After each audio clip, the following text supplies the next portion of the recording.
I've lost pretty much, I want to say about a little over 10% body fat. At times it was fluctuating 12, close to 20 pounds. So I feel great.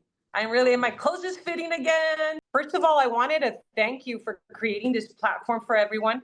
I think that we need this in life, like everyday coaching every week, as hard as it gets. I know for me, it's been complicated because life happens, right? And we get so tied up around so many plans. We're so capable, but yet we're individuals that create so many excuses for ourselves. I was a type that I'd rather go eat at a restaurant than make my own food because I thought it was just impossible. I used to have a kitchen just for looks, and now I'm using it. I'm putting it to go to work on my meals, and I've learned that I'm in control when it comes to eating, when it comes to managing my time, my life. So just like I do, in my everyday work life, that I have to put in my personal life too. So I've learned to give myself the 200%. And I am cooking, which is pretty inspiring for people to hear that. Wow, you're cooking?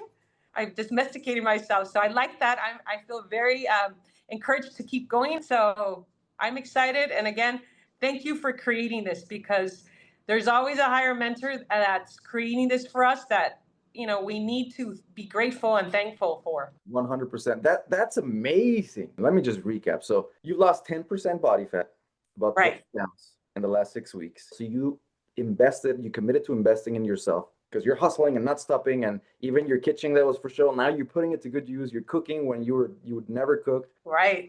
And look at how you're speaking so positive and enthusiastic, and it sounds to me like you're full of belief in yourself now. And I mean, just wow. That to me sounds like a life transformation, not a body transformation. Like this could go way further than you even imagined 6 weeks ago when you thought you were going to lose some weight. And even now, I'm exposed to so many goodness. I'm at a retreat that I had planned months ago, way before I did this. It's enticing to see all these meals, everything's so pretty, all these desserts. And I'm like, I don't need it. I'm okay. Sometimes, you expose yourself, but then you realize, okay, do I want that? And every time you're exposed to temptation and you don't break, you're building your inner strength. Every time you get stronger and stronger and stronger, to the point where it's like it doesn't even faze you. Yeah, now I'm not going to reward myself with food or with that dessert.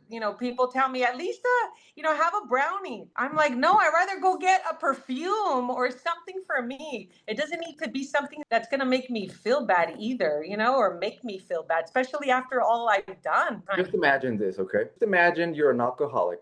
You can't stop drinking, and you managed to stop drinking for 6 weeks, and now you're gonna go reward yourself by getting drunk. What is that gonna do? You're gonna go back to your addiction. Until you break that addiction, just remind yourself, I'm one sip away from falling off the wagon. One bite, one lick, one taste away from just throwing it all to the garbage. Once it doesn't call you anymore, now you can start to balance in and, okay, I have a treat here and there, but it doesn't control you. But the problem with many of us when we start this journey is that the food actually controls us. Like we just cannot stop. So we need to learn that difference. And you're not a dog. Don't reward yourself with food. Reward yourself with something that reinforces the path you're on. Maybe it's a new workout outfit. Maybe perfume, like you said. Maybe you're going to give yourself a massage because you've been busting your body. Like something that reinforces the path you've been trying so hard to be on, not gets you back to your old ways. I don't know if you were in the meeting a couple of weeks or 3 weeks ago. We were talking about comfort over pride. So if you go for that brownie, guess what? You're going to feel comfortable. It's going to taste amazing. And it's going to last for what? Maybe 30 minutes. But we associate with that, it's because it tastes so good. It makes me feel comfortable. How are you going to feel after that and tomorrow? You're going to feel guilt and shame because you broke a promise to yourself. And there was a voice in your head that said, nah, don't go for it. And that was your higher self. But you decided to listen to your lower self. So now you're going to go into this low frequency loop of guilt, shame, regret, and you're going to go back to low frequency and making low frequency decisions. So instead, think about, will this make me proud tomorrow? Rather than, is this going to make me feel happy and comfortable right now, this next 30 minutes? Will it make me proud? I know if I go for that brownie or if I go for that buzz, it's not going to make me feel proud tomorrow. I'm going to regret it. So instead, will it make me proud? Then that's how I make my decision. Me saying no to this brownie right now, it's going to make me so proud. And that's my flex. Look at me. I'm the only one in this room who can control himself. I'm a chosen one. I'm a leader. I set the tone. I make others believe what's possible when they don't believe so. See how you reframe that? Now that's going to make you proud. Your cheat meal tonight is not gonna make you feel proud. You're gonna feel sluggish, bloated, full of regret. And you know what Yeah. happens once you start that cycle? Spirals downwards.